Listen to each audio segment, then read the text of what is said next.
Գյուրջան Կասկադ, հասանելի բնակարաններ 65 ամիս մարման ժամկետով։ Կենտրոնական բանկից որևէ պաշտոնյա, որևէ պատասխանատու այդպես էլ չի չավ եւ չպատասխանեց ձեր հարցերին։ Դրանից հետո ինչ որ կապ հաստատել են ձեզ հետ եւ եթե այստեղ եք ենթադրաբար ձեր հարցին որևէ կերպ լուծում չի տրվել, այսօր ինչ եք պատասխանում անել։ Ուրեմն ոչ միայն չեն արձագանքել այդ օրվանից, այլ այդ ընդհանրապես չարձագանքել է եւ կենտրոնական բանկի համապատասխան պաշտոնյաների կողմից այս լռությունը ոչ միայն անտարբերություն է, այլ նաեւ ոչ օրինաչափ է, քանի որ օրենքով նախատեսված կարգով իրենք պետքա այս իրավիճակներում թափանցիկ աշխատեն եւ հաշվետվություններ տան հասարակությանը, հատկապես այն քաղաքացիներին, ովքեր դարձել են զեղծարարության զոհեր, ովքեր կորցրել են գումարներ։ Այս լռությունը այս սովորական անտարբերություն չի, նաեւ այս լռությունը հերթական անգործությունն է, ինչը ես կբնութագրեի ոչ թե հանցավոր անգործություն, այլ լռությունը ըստ իս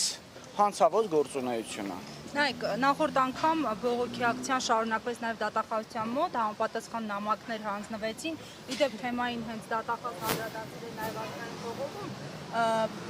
ինչ արձագանքներ եղան այդ նամակներից եւ կոնկրետ օրինակ կենտրոնական բանկից, դատախազությունից, կառավարությունից, որտեղ մի քանի անգամ գնացիք, ինչ եք ակնկալում, կարծում եք, որ միջամտություն կլինի ամեն դեպքում եւ հարցը կլուծվի, թե սպասում եք առհասարակ, որ արձագանքներ չեն լինի։ Ուրեմն ակնկալում ենք, սպասում ենք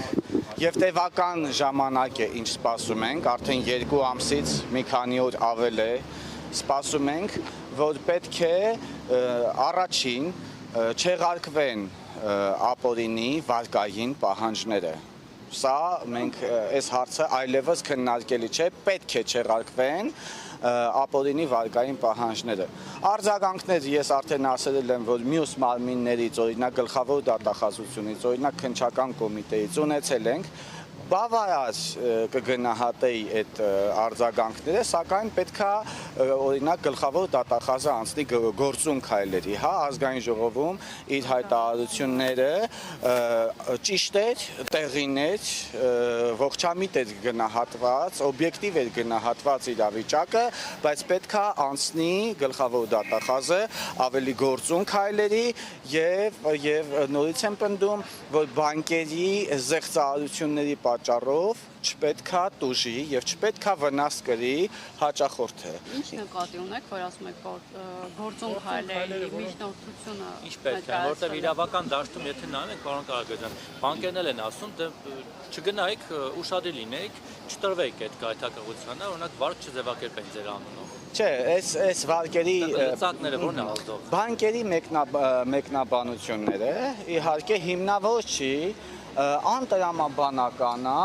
գուցե եւ ոչ խելամիտ, իսկ դրա պատասխանատուն արդեն կենտրոնական բանկն էր, որ պետք է համակարգեր, դե հիմա դուք էլ եք տեսնում հարգելի լրագրողներ, կենտրոնական բանկը պետք է աշխատեր, պետք է հաշվետվողականություն ունենա, պետք է թափանցիկություն ունենա, պետք է ոչ թե մենք գնանք սենյակներում ինչ-որ քննարկումներ անենք, որոնք մնան անհետևանք, իրանք պետք է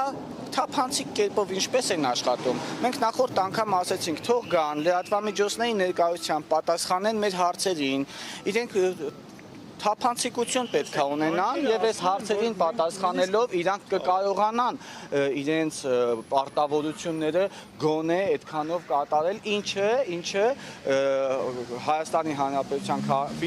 քաղաքացիների ֆինանսական իրավունքների պաշտպանությունն է, ինչը իրանց գործառույթների տիրույթում է եւ եթե չեն անում, ուրեմն գլխավոր դատախազությունը այստեղ արդեն անելիքներ ունի։ Սա անգործություն է, ասեմ, օրենքով նախատեսված կարգով, ինչ են անում անգործության դեպքում, պետքա սա անի գլխավոր դատախազությունը։ Եվ ես տեղեկացնեմ, որ այստեղից մենք շարժվելու ենք մարդու իրավունքների պաշտպանի գրասենյակ, որովհետև այդ լռությունն էլ մեզ դուրս չի գալի։ Պարտադիր չի, որ քաղաքացին գնա իրանց դուռը, դիմի իրանց, չէ՞ որ մենք պնդում ենք եւ իրականությունը այդպես է։ Հայաստանի Հանրապետությունում տեղի ա ունեցել թալան, Հայաստանի Հանրապետությունում տեղի ա ունեցել զանգվածային հանցագործություններ, քաղաքացիների իրավունքները խախտված են, խախտվում են ամեն քայլափոխի բանկերում, հա։ Այստեղ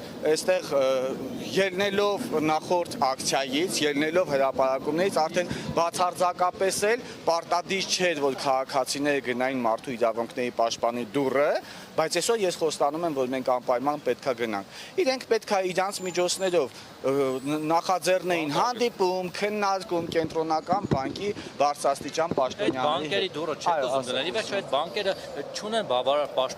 պաշտպանական համակարգ, որպեսզի այն քաղաքացիները, որոնք նույնիսկ լավ չեն տիրապետում այդ գործիքակազմին եւ կարող են տրվել գայթակղություններ եւ գնալ ինչ-որ հղումներով եւ միլիոնավոր դրամների վնաս կրել, իրենք չկրեն։ Ի վերջո դուք տալիս եք հստակ բանկերի անունները, ID բանկը, Արչին բանկը եւ Ինեկո բանկը եւ մյուս բանկերի հաճախորդները օրինակ այդպիսի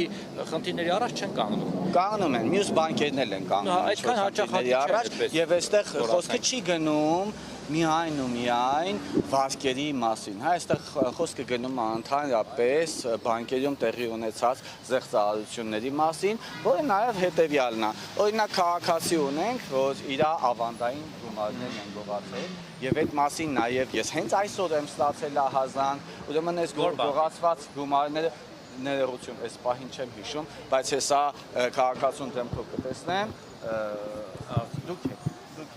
Ուրեմն ես միտքս վերջացնեմ, ձերը Արշին բանկում։ Կան էլի բանկեր, որ այդ վերը նշված ցուցակի մեջ չեն, բայց ես արդեն ասել եմ, որ 17 բանկերում էլ տեղի են ունենում զեղծարարություններ, պարզապես այդ 3 բանկերը առանձնանում են, հա, թվականակով եւ այստեղ նաեւ խոսքը գնում է ընդհանրապես զեղծարարությունների մասին։ Առաջին այն գումարների մասին, որը գողացվել է բանկերից, ավանդային գումարների մասին է խոսքը։ Մենք այստեղ ունեինք քաղաքացի, կհիշեք, ես ասել եմ, հնչեցնել եմ $53,000 թիվը Հայ Էկոնոմ բանկից, որը այս 3 բանկերի մեջ չի մտնում, բայց այնտեղ էլ է փաստորեն զեղծարարություն տեղի ունեցել եւ տիկինը պնդում էր, որ ինքը որևէ հղումով չի անցել եւ ես հավատում եմ, համոզիչ է համենայն դեպս, ոնց են գողացել, այդ հարցերին պետքա պատասխանի կենտրոնական բանկը, այդ հարցերին պետքա պատասխանեն բանկերը, իսկ այդ պատասխանները լղոզված են, նվար, ես կուզեի դուք որևէ կերպով խմբավորել եք կենտրոնական բանկ ներկայացնելու համար, որպեսզի այնտեղ տեղեկատվական անվտանգության բաժնից, որևէ այլ բաժնից դրանց տրվեն արդեն մասնագիտական պատասխաններ, միգուցե նաև յուրաքանչյուր առանձին դեպքի համար, այդպիսի աշխատանք տարվել է։ Մասնագիտական որևէ պատասխան չի տրվել, բայց եկեք սենց անենք, հա։ Հիմա ես կգնամ կփակեմ կենտրոնական բանկի դուռը որպես չաշխատող, որպես խախուտ կառույց, հետո ձեր հարցերին կշարունակեմ պատասխանել։ Ես ուղղակի մի ճշտում եմ, էլի բանկերը օրինակ այսպես են արձագանքել, ասել են մենք կարող ենք ընդառաջ գնալ նվազեցնել տոկոսները։ Այսինքն այնտեղ պետքա Եթե նորից եմ գնում հարգելիս, բաները պետք է վճարել։ Վարկեր եք վերցրել, ձեր անունով եք։ ով է վերցրել։ Ինչ որ մեկը եթե վերցնել է քաղաքացին ինչի՞ հասկանում եք։